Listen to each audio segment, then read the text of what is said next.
अरे सगळ्या गोष्टी वेळच्या वेळी झालेल्या योग्य असतात रे. म्हणजे पप्पा तुझ्या चांगल्यासाठीच सगळं म्हणतायत ना, तुझं भलं व्हावं म्हणून आम्ही सगळे म्हणतोय की कर की लग्न. बघितलं, राजकारणातलं त्याला ज्ञान नाही आहे, तरी तो तुझ्यापेक्षा वयाने मोठा आहे.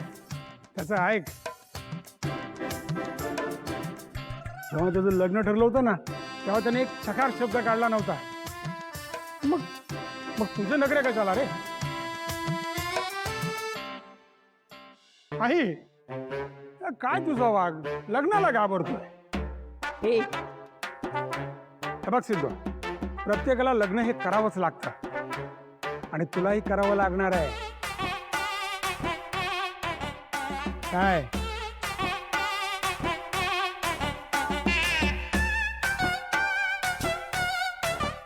भाव नाही, मला माझ्या फ्रेंडला फोन लावून दे ना. आत्ता? हो आत्ता.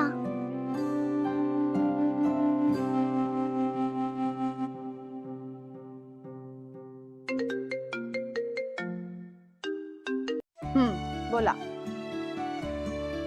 हा मॅडम बोला. Hi friend. अरे आनंदी बाळा.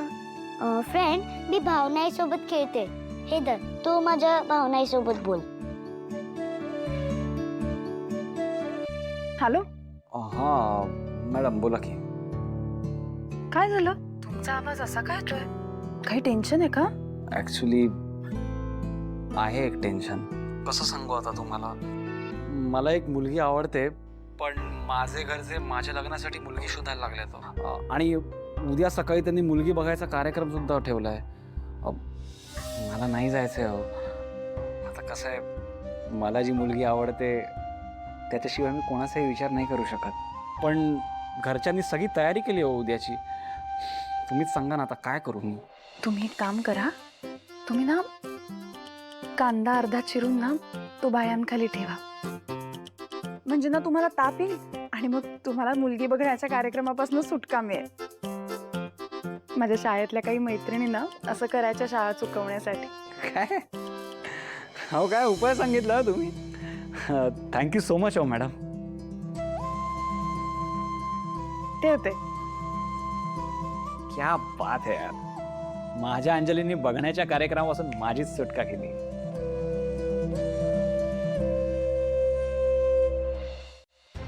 जयंत, जयंत तू ठीक आहेस ना? तू बस इथे. हो मी ठीक आहे जानवी, मी ठीक आहे. मला खूप राग येतोय, म्हणजे मी खूप चिडलोय पण त्यांच्यावर. जयंत, मी काय म्हणते, जाऊ दे ना, जे व्हायचं ते झालं. आता चिडचिड करून तू तुझा मूड का खराब करून घेतोस? सोडून दे ना हा विषय. जानवी तुला कळत नाहीये का? मी नाही शांत राहू शकत. आपण आज बाहेर पडलो, काही मुलांनी तुझ्यावर कमेंट्स केल्या, तू डिस्टर्ब झालीस, हे सगळं मी नाही सहन करू शकत. तुझ्याकडे वाकड्या नजरेने कोणी पाहिलेलं मला नाही आवडणार. जयंत, मला कळतंय. तुला नाही कळत आहे म्हणून तू मला समजायचा प्रयत्न करतेस. बरं ठीक आहे, मी नाही काढत तुझी समजूत, पण ॲटलिस्ट तू शांत हो ना माझ्यासाठी, प्लीज.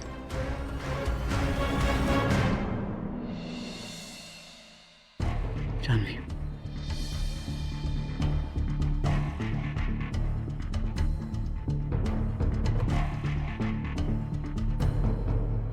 जानवी तुला माझं हे असं चिडणं, माझं हे असं रिॲक्ट होणं आवडत नसेल, पण जानवी हे सगळं तुझ्यासाठीच चाललंय. कारण तू माझं आयुष्य आहेस. यू माय लाईफ जानू. त्यामुळे तुला कशामुळे कोणामुळे त्रास झाला, हर्ट झालीस, डिस्टर्ब झालीस तर ते मी खपवून घेणार नाहीये. मी असाच रिॲक्ट होईन. Jayant, I am sorry. खरं तर आज जे काही झालं ते सगळं माझ्यामुळे झालं. मी जर हट्ट केला नसता ना तर हे सगळं झालंच नसतं. तरी तू मला म्हणत होतास आपण घरीच काहीतरी बनवूयात म्हणून. माझंच चुकलं, खरंच सॉरी. जानवी तू सॉरी का म्हणतेस? बघ, तू सॉरी म्हटलेलं मला कधीच आवडत नाही. तू प्लीज स्वतःला गिल्ट फील नको करून घेऊस.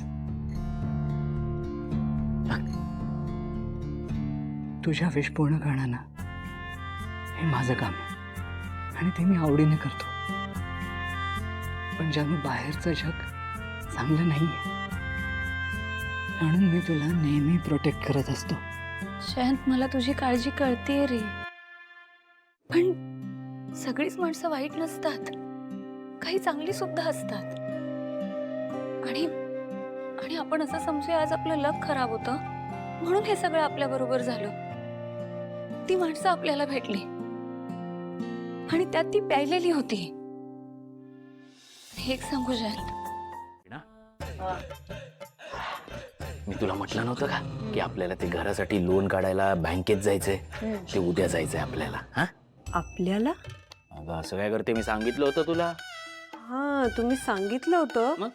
हो, पण आईंनी विचारलं कुठे निघालीस तर मग काय सांगू मी? काही सांग पण खरं सांगू नकोस. त्यांना काय जातंय, खरं नको सांगू बोलायला. काय बोलली? हा नाही म्हणजे अहो तुम्ही तुमच्याच आईशी खोटं बोलायला सांगताय मला. असं काय करतेस, खोटं बोलायला सांगतोय असं बोलतोय जसं काय मोठा गुन्हा करायला सांगतोय. का थाप तर मारायची आहे जराशी. जराशी? नाही नाही नाही नाही, ती जराशी थाप मला नाही जमणार. वीणा, स्वयंपाकघरावर ताबा हवाय ना तुला? हवाय ना? मग त्यासाठी आपलं स्वतःचं वेगळं घर असायला पाहिजे, तेव्हा मिळणार तुला स्वयंपाकघरावर ताबा. बरोबर की नाही? बोल खोटं.